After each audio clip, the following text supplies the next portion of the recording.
বাংলাদেশের ভিতরে বাইরে অনেকগুলো ফাটল আছে। বাংলাদেশে বড় ভূমিকম্প একদিন না একদিন হবে।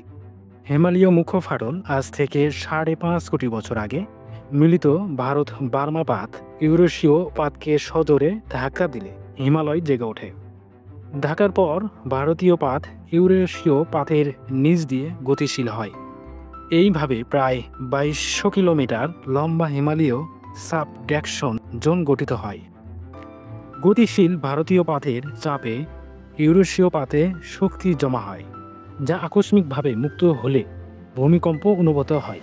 এখান থেকে সোলোমনের সূত্র অনুযায়ী সর্বোচ্চ ৯.২ থেকে ৯.৩।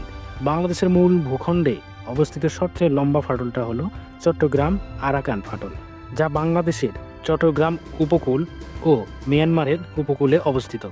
৯১২ কিলোমিটার লম্বা এই ফাটল সর্বোচ্চ ৮.৮ থেকে ৮.৯ মাত্রার ভূমিকম্প উৎপন্ন করতে পারে।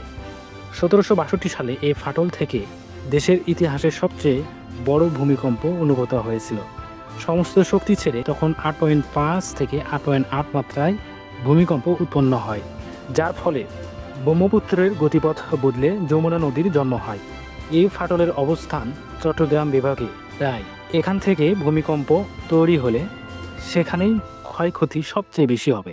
সিলেট ময়মনসিংহ বিভাগের সীমান্তে অবস্থিত ফাটলটার নাম হলো দাউকি। ৩৫৫ কিলোমিটার লম্বা এই ফাটল সর্বোচ্চ ৮.৩ থেকে ৮.৪ মাত্রার ভূমিকম্প উৎপন্ন করতে পারে।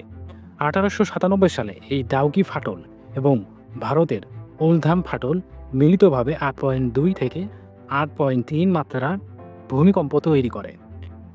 ছোট সোনা মসজিদ, বাঘা মসজিদ, কুসুম্বা মসজিদ, কান্তাজিউ মন্দির সহ অনেক গুরুত্বপূর্ণ স্থাপনা ক্ষতিগ্রস্ত হয়। ঢাকা শহরের জন্য সবচেয়ে বিপজ্জনক ফাটল হলো মধুপুর ফাটল, যার দক্ষিণ ভাগ সরাসরি ঢাকা শহরের মধ্যে পড়ে। ১১৮ কিলোমিটার এই ফাটল দেশের সবচেয়ে ছোট ফাটলগুলোর একটা, তবুও এটা সর্বোচ্চ ৭.৮, ৭.৯ মাত্রার ভূমিকম্প তৈরি করতে পারে।